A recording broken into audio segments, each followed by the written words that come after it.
Aku, Rina, seorang wanita berusia 32 tahun yang telah meniti karir dari nol hingga menjadi pemilik perusahaan konsultan bisnis yang sukses. Hidupku seperti mimpi yang menjadi kenyataan. Aku lahir dari keluarga sederhana di pinggiran Jakarta, tapi dengan kerja keras dan kecerdasan, aku berhasil membangun kerajaan kecilku sendiri. Rumah mewahku di kawasan elit Pondok Indah adalah bukti nyata dari perjuanganku. Rumah itu bukan warisan, melainkan hasil tabunganku selama bertahun-tahun. Dinding-dindingnya yang tinggi, taman luas dengan kolam renang infinity, dan interior bergaya minimalis modern membuat siapapun yang datang terpesona. Aku bangga, karena semua itu aku capai tanpa bergantung pada siapapun. Pertemuan pertamaku dengan Andi, suamiku, terjadi di sebuah konferensi bisnis 3 tahun lalu. Dia tampan, dengan senyum yang memikat dan karir sebagai manajer di perusahaan multinasional. Kami jatuh cinta dengan cepat. Andi adalah tipe pria yang romantis di awal, membawaku ke makan malam mewah, mengirim bunga setiap pagi, dan berjanji akan menjadi ayah yang baik untuk anak-anak kami kelak. Pernikahan kami adalah pesta megah yang tak terlupakan. Diadakan di ballroom Hotel Bintang 5, dengan dekorasi bunga impor dari Belanda dan hiburan dari penyanyi terkenal. Tamu undangan mencapai ratusan, termasuk rekan bisnis, keluarga, dan teman-teman lama. Aku mengenakan gaun pengantin putih yang dirancang khusus oleh desainer lokal, sementara Andi tampak gagah dalam setelan tuxedo hitam. Saat kami bertukar cincin, air mata bahagia mengalir di pipiku. Ini adalah awal dari kebahagiaan kita selamanya, bisik Andi di telingaku. Mertuaku, ibu dan bapak, awalnya tampak seperti orang tua yang penyayang. Ibu sering memasak makanan favorit Andi dan mengirimkannya ke rumah kami. Bapak, seorang pensiunan pegawai negeri, suka bercerita tentang masa mudanya dan memberi nasihat bijak tentang rumah tangga. Mereka tinggal di rumah sederhana di Depok, tapi aku selalu mengundang mereka ke rumah mewahku untuk makan malam keluarga. Kalian berdua adalah pasangan idaman, kata ibu suatu hari, sambil memelukku erat. Aku percaya itu tulus. Kami sering membahas rencana kehamilan. Aku dan Andi sudah merencanakan untuk punya anak sejak tahun pertama pernikahan. Kami konsultasi dengan dokter spesialis kandungan, mengikuti program diet sehat, dan bahkan merenovasi salah satu kamar di rumah mewah menjadi nursery room dengan tema netral, dinding biru muda, tempat tidur bayi kayu mahoni, dan mainan edukatif yang siap menunggu. Tapi, lambat laun, ada yang berubah. Andi mulai sering lembur malam-malam. Kerja proyek besar, sayang, katanya setiap kali aku tanya. Awalnya aku percaya, karena karirnya memang menuntut. Tapi kecurigaanku muncul saat ponselnya sering berdering di tengah malam, dan dia buru-buru mematikannya. Aku pernah melihat sekilas pesan dari nomor tak dikenal. Kapan lagi kita ketemu? Tapi aku abaikan. Mungkin rekan kerja, gumamku dalam hati. Aku tak ingin merusak keharmonisan rumah tangga kami. Lagi pula, Andi masih pulang ke rumah, masih menciumku sebelum tidur, meski semakin jarang. Aku sibuk dengan bisnisku sendiri, meeting dengan klien, ekspansi keluar kota, sehingga aku memilih untuk fokus pada hal positif. Cinta kita kuat, kataku pada diri sendiri setiap pagi, sambil menatap cermin di kamar mandi mewah kami yang dilengkapi jacuzzi. Hidup mewah kami seperti dongeng. Setiap akhir pekan, kami sering pergi ke restoran fine dining atau liburan singkat ke Bali. Rumah mewah itu menjadi saksi bisu kebahagiaan kami. Dapur granit hitam yang luas, ruang tamu dengan sofa kulit asli impor, dan kamar tidur utama dengan pemandangan kota yang gemerlap. Aku sering mengadakan pesta kecil dengan teman-teman, dan Andi selalu menjadi tuan rumah yang sempurna. Mertuaku pun sering datang, membawa oleh-oleh dari kampung. Rumah ini indah sekali. Rina, kamu hebat. Puji ibu suatu kali. Aku tersenyum bangga. Tapi di balik itu, ada rasa hampa. Usaha kami untuk punya anak belum membuahkan hasil. Dokter bilang itu normal, tapi aku mulai khawatir. Suatu pagi, aku merasa mual hebat. Kepalaku pusing, dan perutku seperti diaduk-aduk. Mungkin ini tanda-tandanya, pikirku excited. Aku ingat gejala kehamilan yang pernah kubaca di buku-buku parenting. Tanpa memberitahu Andi yang sedang rapat pagi, aku memutuskan untuk pergi ke rumah sakit. Aku ambil tas Gucci kesayanganku, naik mobil Mercedes hitam yang kuparkir di garasi, dan berangkat sendirian. Hati ini berdebar-debar. Bayangkan kalau positif hamil. Andi pasti senang sekali. Gumamku sambil menyetir melewati jalan tol yang ramai. Rumah sakit kandungan favoritku tak jauh. Hanya 30 menit dari rumah mewah. Aku parkir di area VIP, berjalan masuk dengan langkah mantap. Ruang tunggu yang nyaman, dengan aroma kopi segar dari mesin vending, membuatku semakin optimis. Aku daftar di resepsionis, duduk di kursi empuk, dan menunggu nama dipanggil. Tak kusangka, kunjungan ini akan mengubah segalanya. Pagi itu, udara Jakarta terasa lebih sejuk dari biasanya. Meski sinar matahari sudah menyelinap melalui jendela besar di ruang tunggu rumah sakit. Aku, Rina, duduk di kursi berlapis kain lembut, memegang nomor antrean dengan tangan yang sedikit gemetar. Hati ini penuh harap. Mual yang kurasakan sejak bangun tidur tadi pagi terasa seperti isyarat dari alam semesta bahwa mimpiku untuk menjadi ibu sebentar lagi akan terwujud. Aku membayangkan wajah Andi, suamiku, berbinar saat mendengar kabar ini. Mungkin kami akan merayakannya malam ini di restoran favorit kami, memesan steak wagyu dan sebotol anggur merah, meski aku harus menahan diri dari alkohol demi calon bayi kami. Aku tersenyum sendiri, mengelus-elus perutku yang masih rata, seolah-olah sudah ada kehidupan kecil di dalamnya. Perjalanan menuju kehamilan ini bukanlah hal mudah bagi kami. Setelah 2 tahun pernikahan, aku dan Andi sudah mencoba berbagai cara. Konsultasi dengan dokter spesialis kandungan menjadi rutinitas bulanan kami. Dokter Ani, spesialis yang menangani kami, adalah wanita ramah berusia 50-an dengan senyum menenangkan. Dia selalu bilang, "Sabar, Rina, tubuhmu sehat, tinggal tunggu waktu yang tepat." Kami mengikuti sarannya, diet seimbang, olahraga ringan, bahkan akupunktur untuk meningkatkan fertilitas. Aku ingat betapa Andi dulu begitu antusias, menemani setiap kunjungan, mencatat setiap saran dokter dengan serius. Tapi belakangan, dia sering beralasan sibuk dengan pekerjaan. Proyek besar. "Sayang, kamu ke dokter sendiri dulu, ya?" katanya minggu lalu. Aku mengangguk, mencoba memahami, meski ada sedikit luka di hati. Rumah sakit ini bukan tempat asing bagiku. Klinik kandungan elit di bilangan Senayan ini terkenal dengan pelayanannya yang prima. Dindingnya dihiasi lukisan abstrak, lantainya mengilap, dan aroma lavender dari diffuser membuat suasana terasa nyaman. Aku duduk di sudut ruang tunggu, memandang pasangan-pasangan lain yang juga menunggu. Ada yang berbisik mesra, ada pula yang sibuk dengan ponsel masing-masing. Aku mengeluarkan ponselku, ingin mengirim pesan ke Andi untuk berbagi kegembiraanku. Tapi urung kulakukan. Biar jadi kejutan, pikirku. Aku membayangkan ekspresinya saat ku beritahu bahwa kami akhirnya akan jadi orang tua. Mungkin dia akan memelukku erat, seperti dulu saat kami baru menikah. Sambil menunggu, pikiranku melayang ke masa lalu. Aku ingat malam-malam panjang di awal pernikahan, ketika kami berdua duduk di sofa ruang tamu rumah mewahku, merancang masa depan.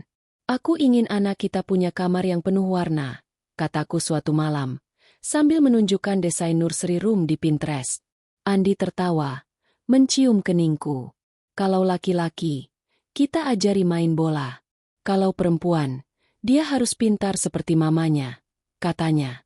Kami bahkan sudah memilih nama, Arga untuk anak laki-laki, Amara untuk anak perempuan.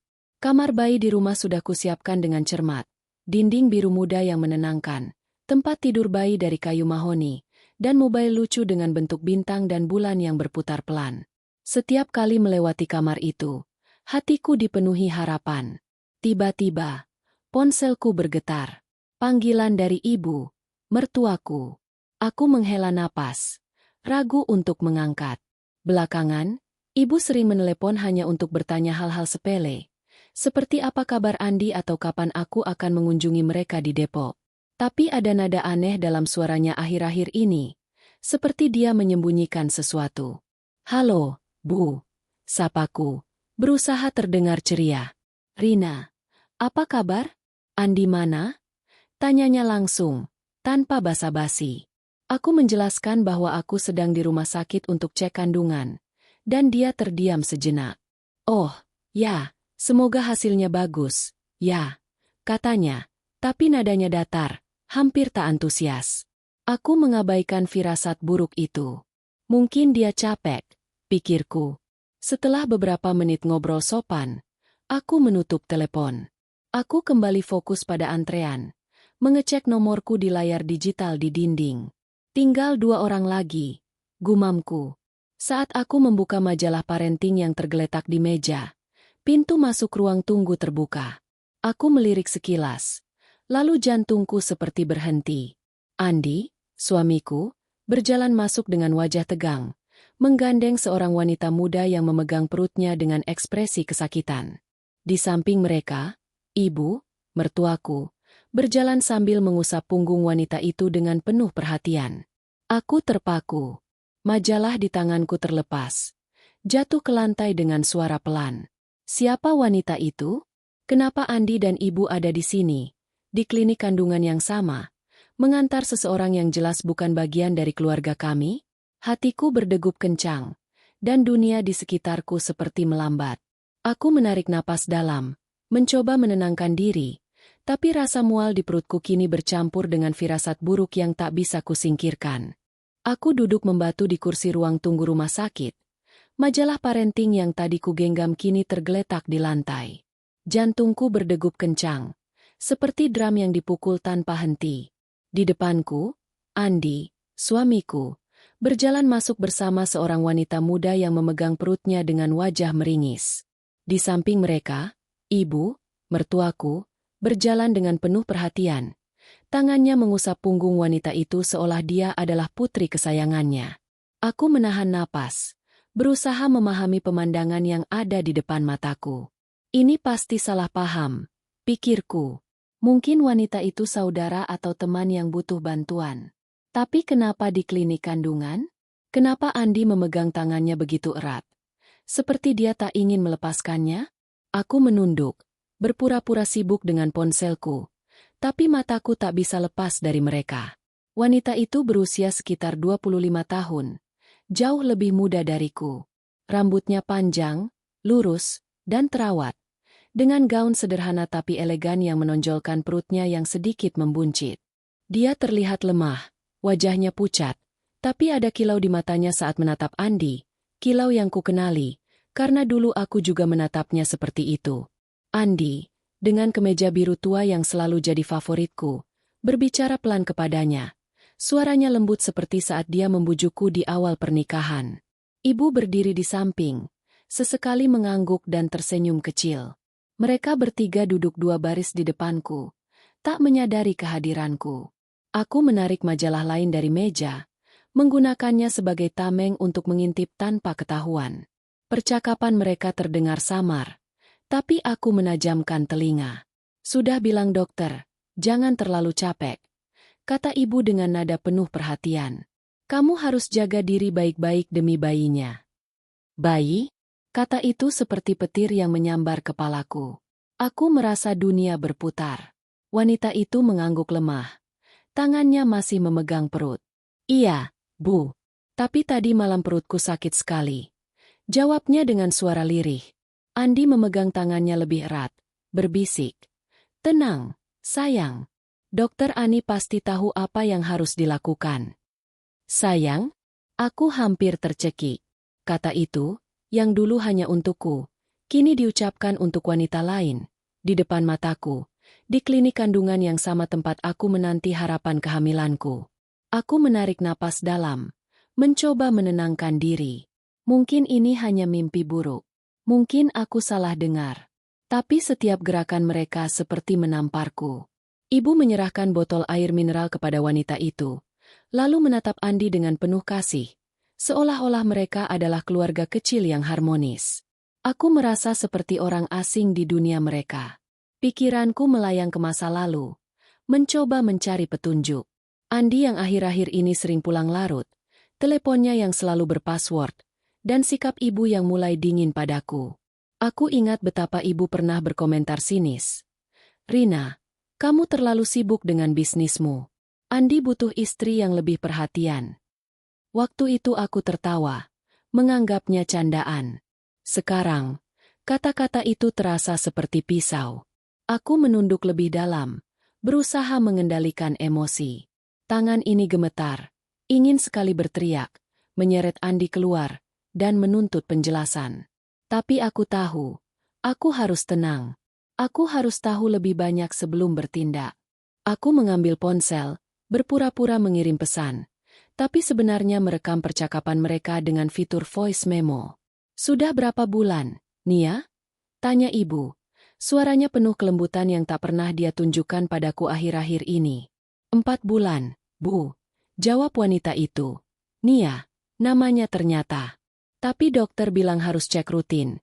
Apalagi aku sering pusing. Andi menimpali. Aku sudah bilang, jangan kerja terlalu keras. Aku yang urus semuanya. Aku menutup mulut dengan tangan, menahan isak yang hampir pecah. 4 bulan. Mereka sudah menjalani ini selama berbulan-bulan. Di belakangku. Tiba-tiba, suara petugas rumah sakit memecah keheningan. Nia Prameswari, ke ruang Dokter Ani. Aku tersentak. Nama itu terdengar asing, tapi kini terukir di pikiranku seperti luka. Andi membantu Nia berdiri, sementara ibu mengambil tas kecil miliknya. Mereka berjalan menuju ruang pemeriksaan, dan aku hanya bisa memandang punggung mereka. Aku sadar, ini bukan kebetulan. Mereka sering ke sini, ke dokter yang sama yang menangani kehamilanku. Dokter Ani pasti tahu. Tapi kenapa dia tak pernah bilang apa-apa padaku? Aku merasa dikhianati, tidak hanya oleh suami dan mertuaku, tapi juga oleh sistem yang seharusnya melindungiku. Hatiku hancur, tapi di balik rasa sakit itu, ada kemarahan yang mulai membara. Aku tidak akan tinggal diam. Jantungku masih berdegup kencang saat aku meninggalkan ruang tunggu rumah sakit. Langkahku cepat menuju parkiran. Aku tak sanggup lagi berada di ruangan yang sama dengan Andi, mertuaku, dan wanita yang mereka panggil Nia. Pemandangan tadi, Andi yang memanggilnya, sayang. Ibu yang memperlakukannya seperti anak sendiri, dan fakta bahwa mereka ada di klinik kandungan yang sama, terasa seperti pisau yang terus menusuk hatiku. Aku masuk ke dalam mobil Mercedes hitamku, menutup pintu dengan keras, dan duduk diam sejenak. Tanganku gemetar memegang setir. Air mata mengalir tanpa bisa kuhentikan. Aku ingin berteriak, tapi yang keluar hanya isak pelan. Kenapa? Andi? Kenapa kamu lakukan ini padaku? Gumamku, suaraku tersendat. Di dalam mobil, aku mencoba merangkai potongan-potongan kejadian. Aku teringat malam-malam ketika Andi pulang larut, selalu dengan alasan, lembur, atau meeting dengan klien. Ponselnya yang tiba-tiba dilindungi kata sandi, sesuatu yang tak pernah dia lakukan di awal pernikahan. Aku ingat juga sikap ibu yang berubah, dari hangat menjadi dingin, sering menyindirku soal kurang perhatian pada Andi. Sekarang semuanya masuk akal. Mereka bukan hanya tahu tentang Nia, mereka mendukungnya. Aku merasa bodoh karena selama ini membiarkan firasatku tenggelam dalam kepercayaan buta pada cinta. Aku tak bisa menunggu lebih lama. Aku harus tahu kebenaran sekarang juga. Aku mengambil ponsel, tanganku masih gemetar, dan mengirim pesan singkat ke Andi. Kamu di mana? Aku butuh bicara. Aku sengaja tak menyebutkan bahwa aku melihat mereka di rumah sakit. Aku ingin mendengar apa yang akan dia katakan. Apa kebohongan berikutnya yang akan dia ciptakan. Beberapa menit kemudian, ponselku bergetar. Pesan dari Andi. Di kantor, sayang. Ada apa? Kamu baik-baik saja. Aku menatap layar. Rasa muak menjalari tubuhku. Dia berbohong. Lagi. Aku tahu dia masih di klinik. Mungkin sedang menunggu Nia selesai diperiksa. Aku memutuskan untuk menghadapinya langsung. Aku menyalakan mesin mobil, tapi tak langsung pulang. Aku memarkir mobil di sudut parkiran rumah sakit yang agak tersembunyi. Dari mana aku bisa melihat pintu masuk klinik? Aku menunggu. Hati ini penuh campuran kemarahan dan ketakutan. Setelah sekitar 20 menit, mereka keluar. Andi, Nia, dan ibu. Andi masih memegang tangan Nia, sementara ibu berjalan di belakang mereka, membawa tas kecil. Mereka menuju mobil Andi, sebuah SUV hitam yang kami beli bersama tahun lalu. Aku merasa perutku mual lagi, tapi kali ini bukan karena kehamilan, ini karena pengkhianatan. Aku keluar dari mobil, berjalan mendekati mereka dengan langkah mantap meski hatiku hancur. Andi, panggilku. Suaraku lebih keras dari yang kuinginkan. Mereka bertiga berbalik, dan wajah Andi langsung memucat. Nia terlihat bingung, sementara ibu menatapku dengan ekspresi yang sulit dibaca, campuran kaget dan kesal. Rina? Kamu di sini. Andi tergagap. Tangannya melepaskan Nia dengan cepat. Kenapa kamu nggak bilang kalau ke dokter? Tanyanya, berusaha terdengar wajar. Aku menatapnya tajam. Lalu melirik Nia yang kini menunduk, tangannya memegang perut. Jadi ini, lembur, yang kamu maksud setiap malam? Tanyaku, suaraku dingin. Aku menoleh ke Nia. Dan kamu siapa?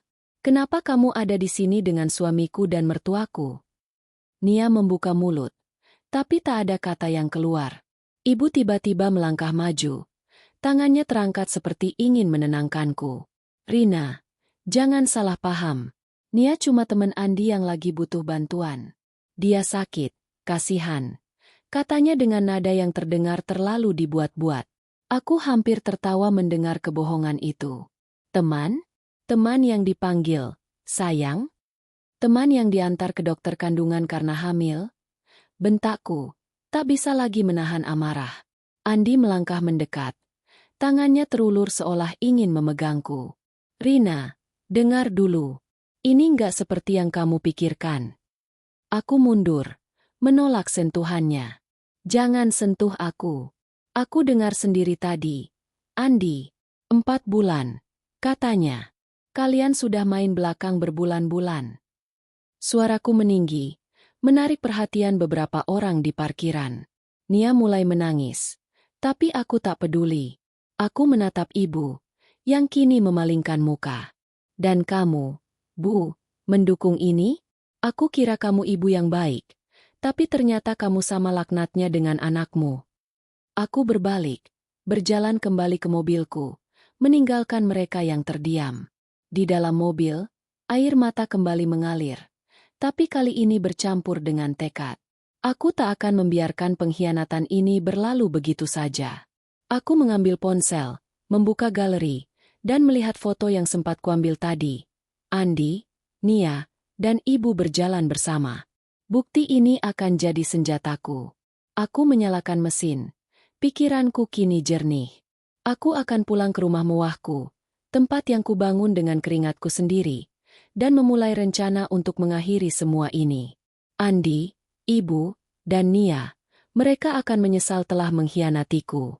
Aku mengemudikan mobil Mercedes hitamku dengan tangan gemetar, melaju cepat menembus kemacetan Jakarta sore itu. Rumah mewahku di Pondok Indah, yang biasanya terasa seperti istana penuh kehangatan, kini hanya membayang sebagai arena pertempuran berikutnya. Gambar Andi yang memeluk Nia, suara ibu yang membela mereka dengan nada pura-pura prihatin, dan kebohongan yang mereka tumpuk selama berbulan-bulan berputar-putar di kepalaku seperti film yang tak bisa kumatikan. Air mata masih membasahi pipiku, tapi kemarahan yang membara di dadaku jauh lebih kuat. Aku tak akan membiarkan pengkhianatan ini menghancurkan hidupku. Ini rumahku, hidupku, dan aku akan mengambil kendali kembali. Sampai di rumah, aku langsung menuju ruang kerja di lantai 2. Ruangan ini adalah tempatku menyusun strategi bisnis, menandatangani kontrak jutaan dolar, dan membangun kerajaan konsultan yang kini jadi kebanggaanku. Meja kayu mahoni yang besar, rak buku penuh dengan laporan keuangan, dan jendela besar yang menghadap kolam renang di taman belakang. Semuanya adalah bukti bahwa aku bukan wanita lemah yang bisa dipermainkan. Aku duduk di kursi kulit, menyalakan laptop, dan menghubungi Maya, pengacaraku yang sudah kujadikan mitra terpercaya selama bertahun-tahun. Maya, aku butuh bantuanmu sekarang. Aku mau cerai, secepat mungkin. Kataku tanpa basa-basi begitu dia mengangkat telepon. Maya, dengan suara tenang namun tegas yang selalu membuatku merasa aman, bertanya. Rina, Apa yang terjadi? Ceritain semuanya. Biar aku tahu langkah apa yang bisa diambil. Aku menarik napas dalam, lalu menceritakan semuanya. Pemandangan di rumah sakit, Andi yang menggandeng Nia, ibu yang mendukung mereka, dan fakta bahwa Nia hamil 4 bulan. Aku mengirimkan foto yang kuambil di parkiran dan rekaman suara dari ruang tunggu. Ini bukti pengkhianatan. Maya, aku nggak mau nunggu lama. Aku mau cerai talak. Dan aku mau pastikan Andi nggak dapat apa-apa dari hartaku. Maya mendengarkan dengan sabar, lalu menjawab. Ok, Rina.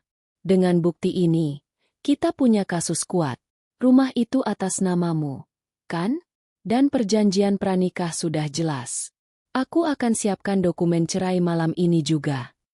Setelah menutup telepon, aku membuka laci meja dan mengeluarkan map berisi dokumen penting.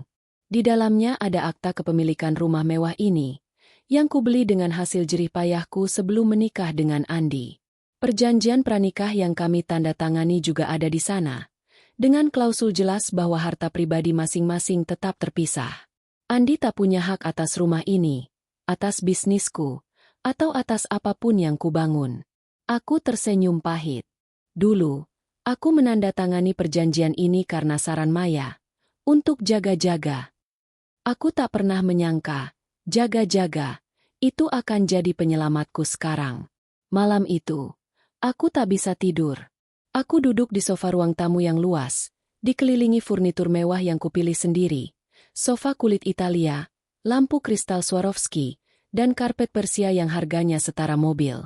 Tapi semua kemewahan ini terasa hampa. Aku memutar ulang rekaman dari rumah sakit, mendengar lagi suara Andi yang memanggil Nia. Sayang. Setiap kata terasa seperti jarum yang menusuk. Aku juga membuka ponsel Andi yang pernah kulihat diam-diam beberapa minggu lalu, ketika dia lupa logout dari akun cloud-nya di laptopku. Ada pesan-pesan mesra antara dia dan Nia, lengkap dengan foto mereka berdua di kafe, pantai, bahkan di apartemen yang tak kukenali. Aku menyimpan semuanya, mengirimkan salinannya ke Maya sebagai amunisi tambahan. Tiba-tiba, lampu depan mobil menyapu halaman rumah. Aku mendengar suara mesin yang familiar. SUV hitam Andi. Jantungku berdegup kencang. Tapi aku tak takut. Aku sudah siap. Aku berdiri, menegakkan punggung, dan berjalan menuju pintu masuk. Ketika pintu terbuka, Andi masuk dengan wajah pucat, diikuti oleh ibu yang membawa tas kecil, dan Nia yang tampak ragu-ragu di belakang mereka. Rina, kita perlu bicara, kata Andi, suaranya bergetar. Aku menatapnya dingin. Tanganku memegang ponsel yang masih menyimpan semua bukti. Bicara? Sekarang? Setelah aku lihat semuanya dengan mata kepalaku sendiri. Tanyaku, suaraku tajam seperti pisau. Ibu mencoba menengahi. Rina, jangan emosi. Kita bisa selesaikan ini baik-baik. Aku memotongnya. Baik-baik? Kalian yang mengkhianati aku, dan sekarang minta baik-baik. Aku menoleh ke Nia, yang kini menunduk. Air mata mengalir di pipinya. Dan kamu, apa hakmu ada di sini? Di rumahku. Nia tak menjawab, hanya menggenggam tangan Andi lebih erat. Aku merasa jijik. Aku sudah hubungi pengacara. Aku ajukan cerai malam ini juga. Andi. Dan kalian bertiga. Aku menunjuk mereka satu persatu. Kalian akan menyesal. Andi membuka mulut, tapi tak ada kata yang keluar. Ibu memandangku dengan mata penuh kemarahan. Tapi aku tak peduli. Ini adalah awal dari akhir mereka di hidupku. Langkahku mantap saat aku berdiri di ruang tamu rumah mewahku, menatap Andi, ibu, dan Nia yang berdiri di ambang pintu. Lampu kristal Swarovski di atas kami memancarkan cahaya gemerlap. Namun suasana di ruangan ini terasa dingin dan tegang, seperti badai yang siap meledak. Aku memegang ponselku erat. Layarnya masih menampilkan foto Andi dan Nia di parkiran rumah sakit, bukti pengkhianatan yang tak terbantahkan. Andi menatapku dengan wajah pucat, matanya penuh kepanikan, sementara ibu mencoba mempertahankan ekspresi tenang yang jelas-jelas dipaksakan. Nia, dengan gaun sederhana yang menonjolkan perutnya yang sedikit membuncit, menunduk, tangannya mencengkram lengan Andi seperti mencari perlindungan. Rina, Dengar dulu, kata Andi, suaranya bergetar. Dia melangkah maju, tangannya terulur seolah ingin meraihku. Ini semua salah paham. Aku bisa jelasin. Aku mengangkat tangan, menghentikan langkahnya. Jelasin apa, Andi? Bahwa kamu selingkuh di belakangku? Bahwa kamu dan ibu bawa wanita ini ke dokter kandungan? Pura-pura aku nggak ada. Suaraku tajam. Setiap kata dipenuhi amarah yang selama ini kutahan. Aku menoleh ke Nia, yang masih menunduk. Dan kamu, Nia, apa yang kamu pikirkan? Menghancurkan pernikahan orang lain itu menyenangkan buatmu? Nia mengangkat wajahnya. Air mata membasahi pipinya. Aku nggak bermaksud begitu, Mbak Rina. Aku memotongnya. Cuma apa? Cuma hamil anak suamiku? Cuma main belakang selama berbulan-bulan. Aku menoleh ke ibu, yang kini melangkah maju dengan wajah merah padam. Rina, cukup. Kamu nggak usah sok suci. Kalau kamu lebih perhatian sama Andi, dia nggak akan cari kehangatan di tempat lain. Kata ibu, nada sinisnya seperti cambuk yang menghantamku. Aku tersenyum pahit. Tak percaya dengan apa yang baru saja ku dengar. Jadi ini salahku, Bu? Aku yang kerja keras, yang bangun rumah ini dengan keringatku sendiri. Yang salah karena nggak perhatian, cukup sama anakmu yang nggak tahu diri. Aku menunjuk ke arah sofa kulit Italia dan karpet Persia di lantai. Ini rumahku. Aku yang bayar setiap inci di sini. Kalian pikir kalian punya hak apa untuk mengkhianatiku di bawah atapku sendiri? Suaraku menggema di ruangan luas itu. Dan untuk pertama kalinya, ibu terdiam, tak bisa membalas. Aku mengangkat ponselku, menunjukkan foto Andi dan Nia yang kuambil di rumah sakit. Ini buktinya, Andi. Dan ini, aku memutar rekaman suara dari ruang tunggu. Suara Andi yang memanggil Nia, sayang, terdengar jelas. Ini suaramu sendiri. Masih mau bilang ini salah paham? Andi menunduk. Wajahnya semakin pucat. Dia membuka mulut. Tapi hanya kata-kata lemah yang keluar. Rina, aku minta maaf. Aku salah. Tapi aku nggak mau kehilangan kamu. Aku tertawa. Tapi tak ada humor di dalamnya. Kehilangan aku? Kamu sudah kehilangan aku sejak kamu memilih dia. Aku menoleh ke Nia, yang kini menangis terseduh-seduh. Dan kamu, keluar dari hidupku. Kamu nggak punya tempat di sini. Nia mencoba berbicara, tapi ibu memotongnya. Rina, kamu nggak bisa seenaknya ngusir orang. Nia hamil anak Andi, cucuku. Kamu nggak punya hati nurani. Aku menatap ibu dengan mata menyala. Hati nurani? Kalian yang nggak punya hati nurani. Kalian bertiga laknat. Dan aku nggak akan membiarkan kalian menginjak harga diriku lagi. Aku berjalan ke meja kecil di sudut ruangan. Mengambil map berisi dokumen cerai yang sudah Maya kirimkan melalui email dan kucetak tadi malam. Aku melemparkannya ke arah Andi. Kertas-kertas itu berhamburan di lantai. Itu surat cerai. Tanda tangan. Atau aku seret kasus ini ke pengadilan dengan semua bukti yang aku punya. Dan percaya deh, Andi, aku punya banyak. Andi memandang kertas-kertas itu dengan ekspresi kosong. Seolah tak percaya aku bergerak secepat ini. Ibu berteriak.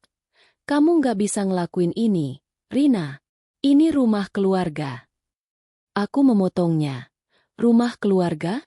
Ini rumahku. Kalian cuma tamu yang nggak tahu diri. Aku mengambil ponsel lagi. Menghubungi satpam kompleks yang sudah ku kenal baik. Pak Budi, tolong datang ke rumah sekarang. Bawa teman-temanmu. Aku perlu bantuan untuk mengusir orang. Andi memandangku dengan mata membelalak. Rina, kamu serius? Kamu mau usir aku dari rumah ini? Aku menatapnya dingin. Bukan cuma kamu, Andi. Kalian bertiga. Aku nggak mau lihat muka kalian lagi di sini. Nia menangis lebih keras. Tapi aku tak peduli. Ibu mulai mengumpat, menyebutku egois. Tak tahu terima kasih. Tapi kata-katanya hanya angin lalu bagiku. Aku sudah mati rasa untuk mereka. Saat satpam tiba, aku memerintahkan mereka untuk mengawal Andi, ibu, dan Nia keluar. Ambil barang kalian yang penting. Sisanya, aku kirim nanti. Tapi sekarang, keluar. Kataku, suaraku tak goyah. Andi mencoba memohon sekali lagi. Rina, please, kita bisa bicara. Tapi aku menggeleng. Waktu bicara sudah habis. Andi, sekarang, keluar. Atau aku panggil polisi. Mereka bertiga akhirnya berjalan keluar. Ibu masih mengumpat. Nia menangis. Dan Andi menatapku dengan ekspresi yang kini bercampur kemarahan. Saat pintu rumah tertutup, aku mendengar Andi berbisik. Kamu akan menyesal, Rina. Aku menutup pintu, mengunci, dan bersandar di dinding. Jantungku masih berdegup kencang. Tapi ada rasa lega yang mulai merayap. Ini belum selesai.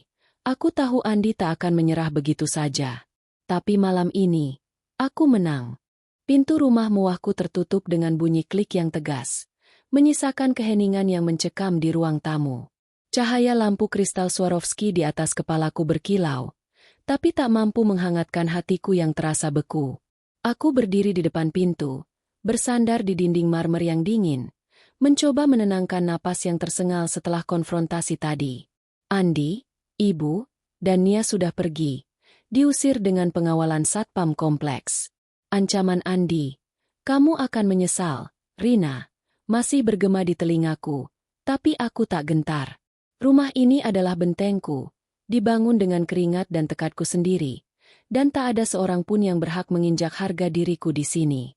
Aku berjalan ke sofa kulit Italia di tengah ruang tamu, merosot ke dalamnya dengan tubuh lemas. Ponselku masih kugenggam erat, layarnya menampilkan pesan dari Maya, pengacaraku. Dokumen cerai sudah dikirim ke pengadilan. Kita punya bukti kuat. Jangan khawatir. Aku mengangguk pada diri sendiri, merasa sedikit lega. Tapi kepalaku masih penuh dengan gambar Andi yang memeluk Nia, suara ibu yang menyebutku egois, dan tangis Nia yang terasa seperti drama murahan. Aku tahu ini belum selesai. Mereka tak akan menyerah begitu saja, terutama ibu, yang sepertinya punya agenda sendiri dalam pengkhianatan ini. Aku bangkit, berjalan ke kamar tidur utama di lantai atas. Di sana, aku mulai mengumpulkan barang-barang Andi, kemeja-kemejanya yang masih tergantung rapi di lemari, jam tangan mewah yang kuberikan sebagai hadiah ulang tahun, dan beberapa dokumen pribadinya. Aku melemparkan semuanya ke dalam koper besar. Tak peduli jika kemeja itu kusut atau jam itu tergores. Aku juga menemukan beberapa barang yang asing, sebuah syal wanita beraroma parfum manis, lipstik merah di laci samping tempat tidur. Jelas bukan punyaku. Aku membuangnya ke tempat sampah dengan jijik. Nia, gumamku, membayangkan dia mungkin pernah berada di kamar ini, di rumahku, saat aku sedang sibuk dengan meeting di luar kota. Aku menghubungi Pak Budi, Kepala Satpam Kompleks, kembali. Pak, tolong siapkan mobil pick-up. Saya mau barang-barang ini diantar ke alamat mertua saya di Depok. Sekarang juga. Pak Budi, yang sudah mengenaliku bertahun-tahun, menjawab dengan hormat. Baik, Bu Rina. Saya urus secepatnya. Dalam waktu setengah jam, 2 satpam datang dan membawa koper-koper itu keluar. Aku juga memerintahkan mereka untuk mengganti semua kunci pintu rumah dan mengaktifkan sistem keamanan tambahan. Tak ada yang boleh masuk tanpa izin saya. Tegasku. Aku tak akan memberi kesempatan pada Andi atau siapapun untuk kembali seenaknya. Saat malam semakin larut, aku duduk di ruang kerja, menatap dokumen kepemilikan rumah yang kini tergeletak di meja mahoniku. Rumah ini, dengan taman luas, kolam renang infinity, dan interior yang dirancang arsitek ternama, adalah hasil perjuanganku selama bertahun-tahun. Aku membelinya sebelum menikah dengan Andi, dan perjanjian pranikah kami memastikan dia tak punya hak apapun atasnya. Tapi aku tahu, Ibu dan Andi mungkin akan mencoba mengklaim sesuatu, entah dengan alasan emosional atau hukum. Aku mengirim pesan ke Maya lagi. Pastikan tidak ada celah buat mereka menyerang. Aku nggak mau rumah ini disentuh siapapun. Tiba-tiba, ponselku bergetar. Panggilan dari nomor tak dikenal. Aku ragu, tapi akhirnya mengangkat. Suara ibu terdengar di ujung sana, penuh amarah. Rina, Kamu keterlaluan. Ngusir kami kayak gitu? Kamu pikir kamu siapa? Ini rumah anakku juga. Aku menarik napas dalam, menahan diri agar tak terpancing. Bu, rumah ini milikku. Beli dengan uangku, atas namaku. Kalau ibu mau ngomong soal hak, coba tanya anak ibu kenapa dia selingkuh dan bikin malu keluarga. Ibu mulai mengumpat, menyebutku tak tahu terima kasih. Tapi aku memotongnya. Jangan hubungi aku lagi. Urusan kita selesai di pengadilan.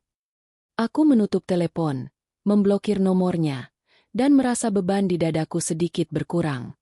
Aku berjalan ke jendela besar, menatap kolam renang yang berkilau di bawah cahaya bulan. Rumah ini, yang dulu penuh tawa dan rencana masa depan, kini terasa seperti benteng yang harus kupertahankan. Aku tahu Andi dan ibu tak akan tinggal diam. Ancaman Andi tadi malam bukan isapan jempol, dia pasti akan mencoba sesuatu, entah lewat hukum atau cara kotor. Dan Nia, dengan kehamilannya, mungkin akan jadi senjata mereka untuk menekanku. Tapi aku tak takut. Aku punya bukti, pengacara terbaik, dan tekad yang tak akan goyah.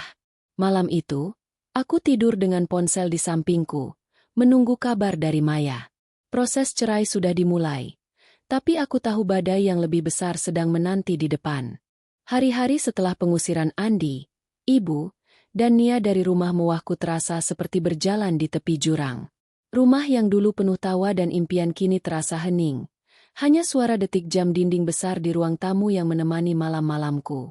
Aku, Rina, duduk di ruang kerja, menatap layar laptop yang menampilkan email dari Maya, pengacaraku.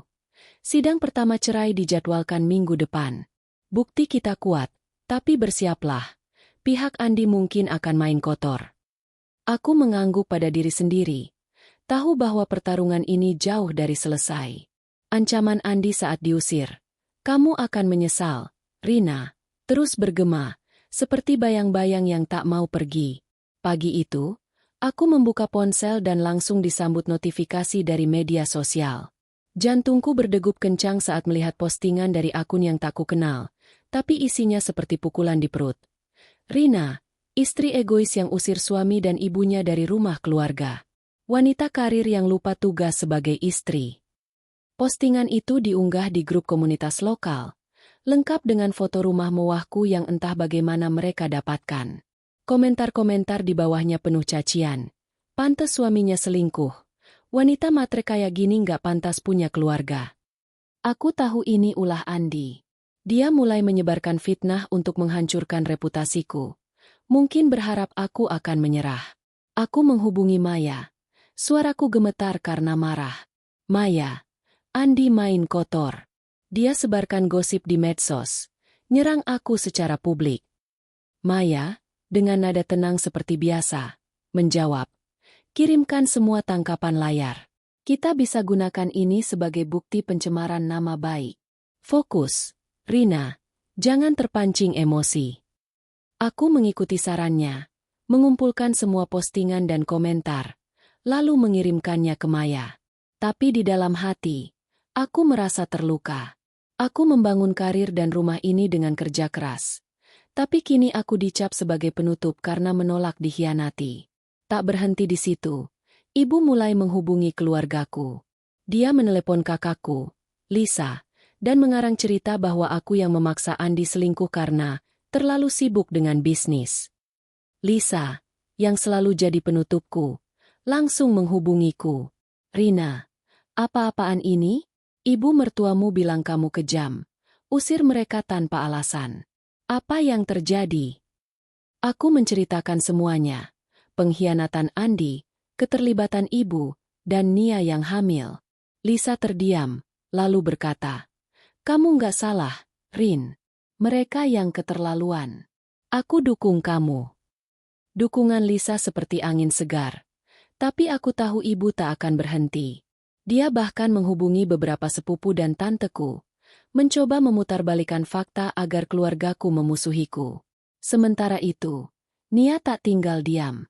Melalui pengacaranya, dia mengajukan klaim bahwa anak yang dikandungnya berhak atas nafkah dari Andi, dan secara tidak langsung, menyeretku ke dalam drama itu. Aku hampir tertawa membaca dokumen yang dikirim Maya. Mereka coba klaim harta gono gini, Rin. Tapi perjanjian pranikah kita kuat. Rumah dan bisnismu aman, kata Maya. Aku mengangguk. Tapi ada kekhawatiran baru. Bagaimana jika anak itu memang anak Andi? Aku tak ingin terlibat dalam kehidupan mereka. Tapi aku tahu Nia dan Andi akan menggunakan anak itu untuk menekanku. Di tengah badai ini, aku mendapat dukungan tak terduga.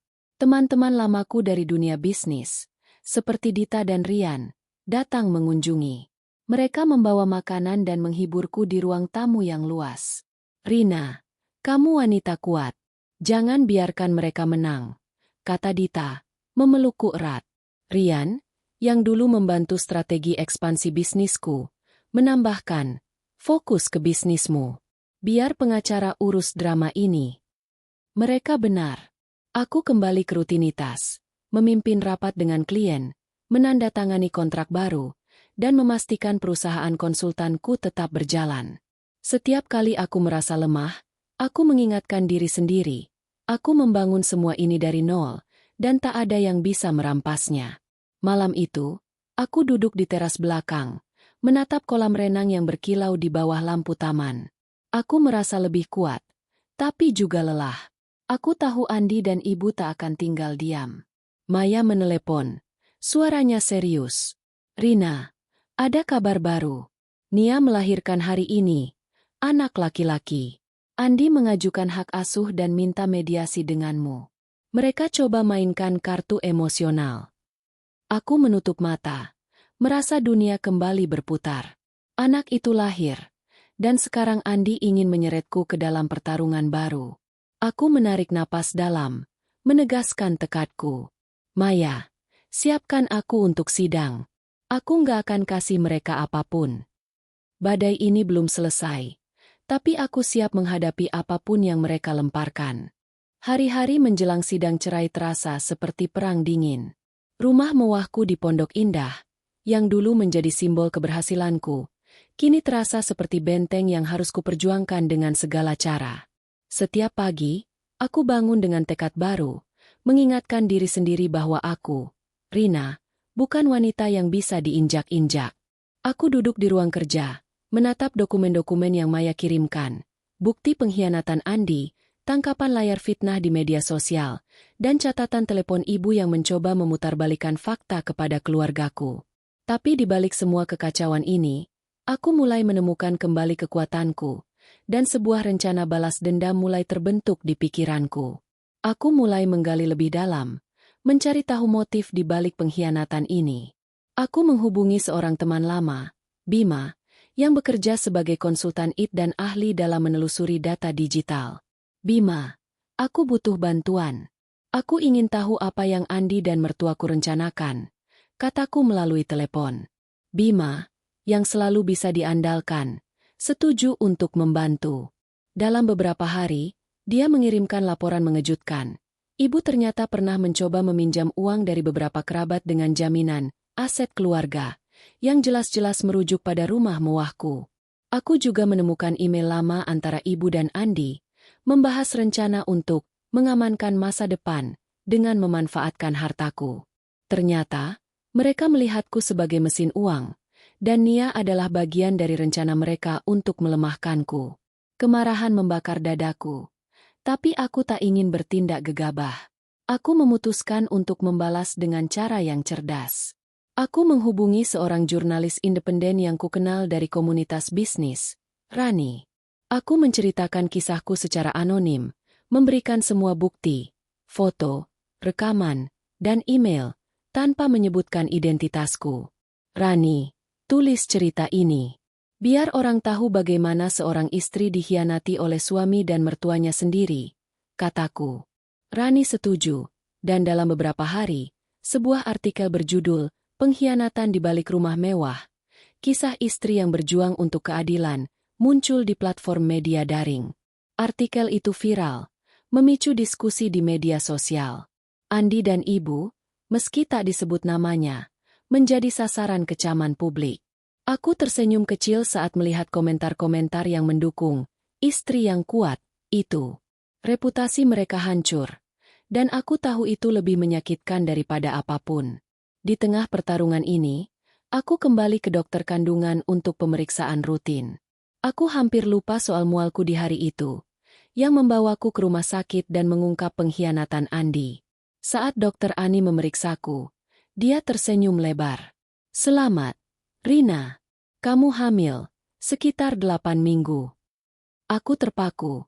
Air mata mengalir tanpa bisa kuhentikan. Bukan air mata sedih, tapi harapan. Aku hamil, membawa kehidupan baru di tengah runtuhan pernikahanku. Aku memeluk perutku, berjanji pada diri sendiri bahwa anak ini akan tumbuh dengan cinta dan kekuatan, tanpa bayang-bayang pengkhianatan ayahnya. Berita kehamilanku memberiku semangat baru. Aku kembali fokus pada bisnisku, memimpin rapat dengan klien besar dan menandatangani kontrak baru yang membuat perusahaan konsultanku semakin berkembang. Teman-temanku, Dita dan Rian, terus mendampingi, membawa tawa dan dukungan ke rumah mewah yang kini terasa lebih hidup. "Kamu akan jadi ibu hebat, Rin," kata Dita suatu malam, saat kami makan malam bersama di teras belakang, menikmati pemandangan kolam renang yang berkilau. Aku tersenyum, merasa bahwa hidupku mulai menemukan arah baru. Tapi badai belum berakhir. Maya menelepon. Suaranya tegang. "Rina, sidang cerai besok." Andi dan pengacaranya coba minta mediasi, dengan alasan anak Nia. Mereka juga masih ngotot soal harta Gonogini, meski bukti kita jelas. Aku menarik napas dalam, menggenggam ponsel erat. "Maya, aku nggak akan kasih mereka apa-apa. Rumah ini, bisnisku, semuanya milikku. Dan anakku," aku mengelus perutku, "akan tumbuh tanpa bayang-bayang mereka." Maya mengangguk di ujung telepon. "Kita akan menang, Rin. Tapi bersiaplah, Andi mungkin akan mainkan emosi di pengadilan." Malam itu, aku duduk di kamar yang sudah kusiapkan untuk anakku. Dinding biru muda, tempat tidur bayi dari kayu mahoni, dan mobile berbentuk bintang dan bulan yang berputar pelan. Semuanya terasa seperti janji untuk masa depan yang lebih baik. Aku tahu Andi dan ibu tak akan menyerah. Ancaman Andi bahwa aku akan menyesal masih menghantui.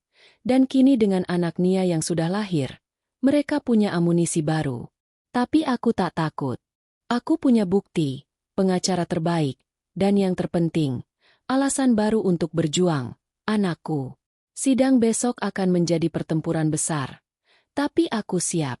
Aku akan melindungi rumah mewah ini, anakku, dan harga diriku, apapun yang terjadi. Hari sidang cerai akhirnya tiba, dan aku, Rina, berdiri di depan cermin kamar tidur utama, mengenakan setelan blazer putih yang memberi kesan kuat namun elegan. Rumah mewahku di Pondok Indah, dengan dinding marmer dan lampu kristal Swarovski, terasa seperti benteng yang telah menahan badai selama berbulan-bulan.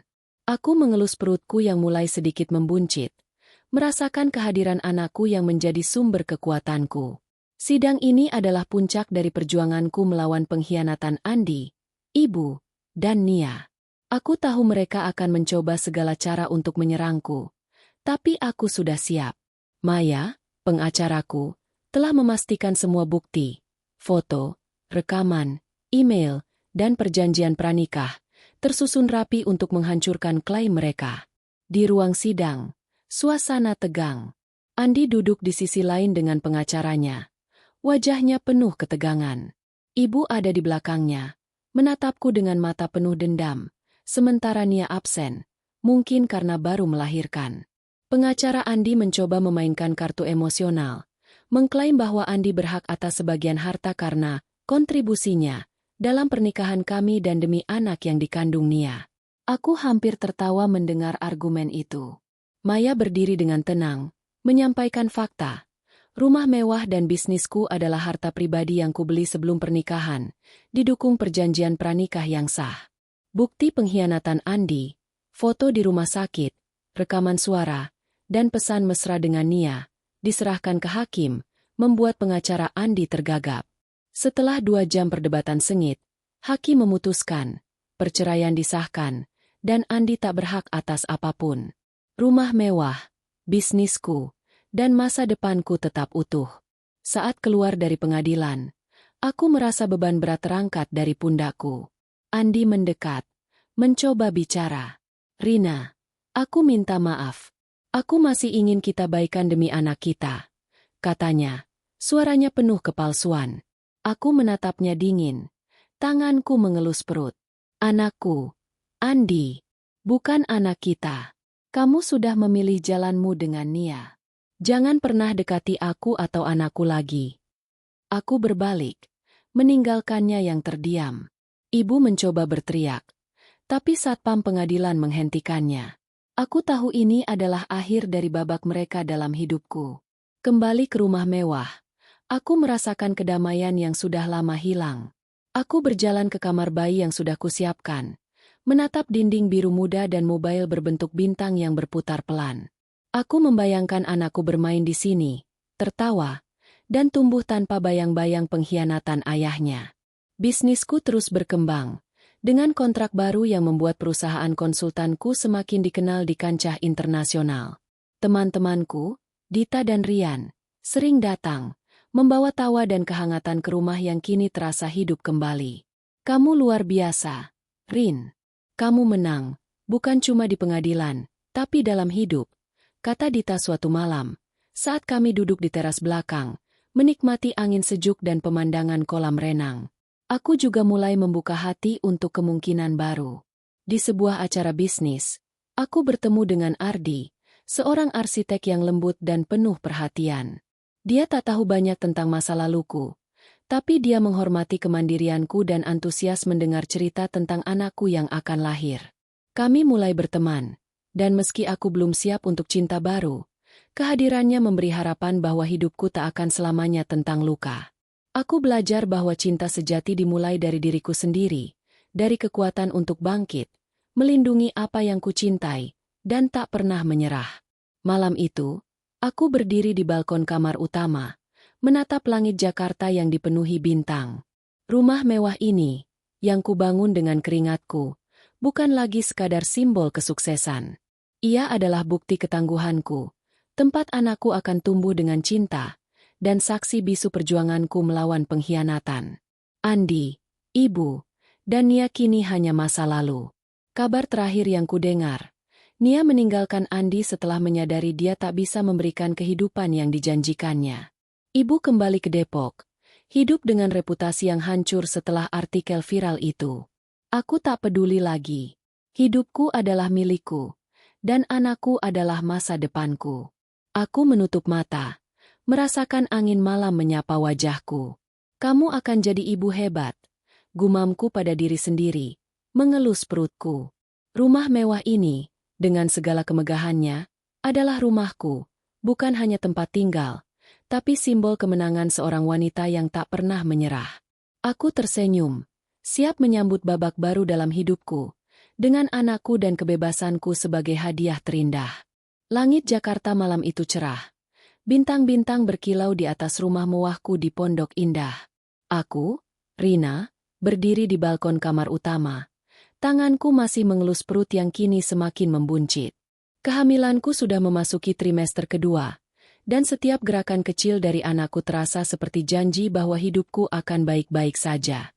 Kemenangan di pengadilan melawan Andi, Ibu, dan Nia telah memberiku kebebasan, tapi lebih dari itu, kehamilanku memberiku tujuan baru. Rumah ini, dengan dinding marmer dan kolam renang infinity yang berkilau di bawah cahaya bulan, bukan lagi sekadar simbol kesuksesan, tetapi juga rumah bagi anakku, tempat dia akan tumbuh dengan cinta dan keberanian yang kutanamkan. Hari-hari setelah sidang cerai berlalu dengan ritme yang lebih tenang. Bisnisku terus berkembang. Aku baru saja menandatangani kontrak dengan klien internasional dari Singapura, sebuah langkah besar yang membuat perusahaan konsultanku semakin diperhitungkan. Teman-temanku, Dita dan Rian, tetap setia mendampingi. Suatu sore, Dita datang dengan sekeranjang buah-buahan dan buku parenting. Rina, kamu harus mulai baca ini. Anakmu bakal bangga punya ibu sekuat kamu, katanya sambil tersenyum.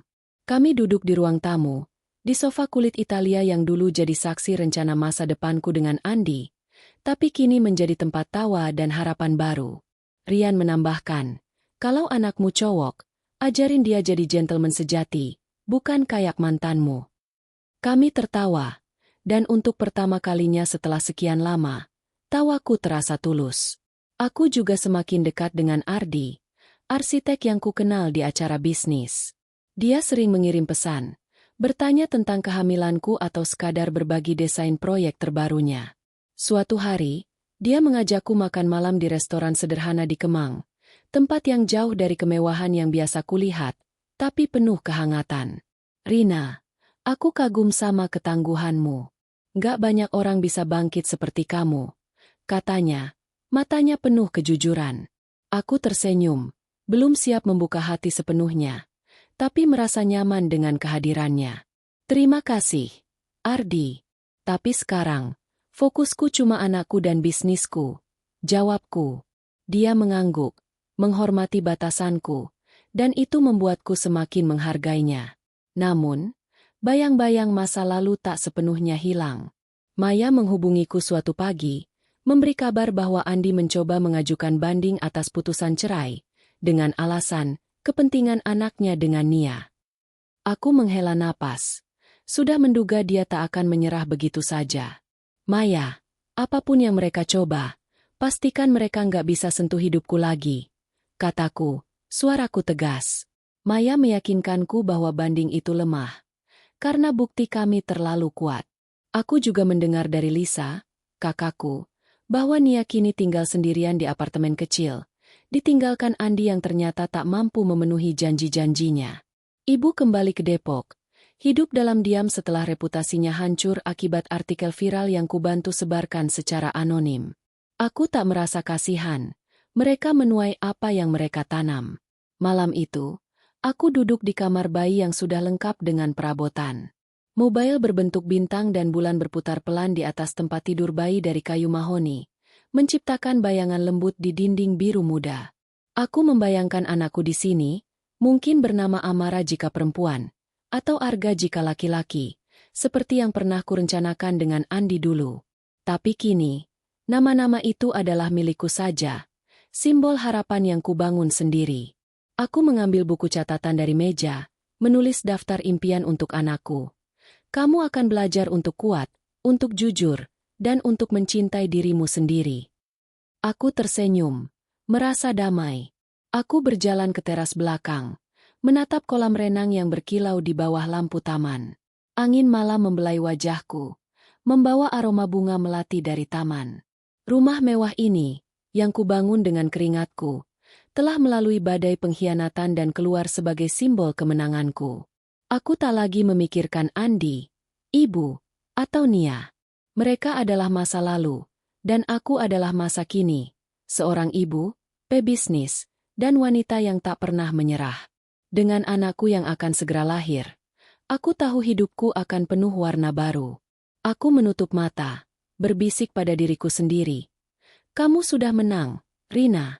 Sekarang, sambut cahaya baru di ufuk.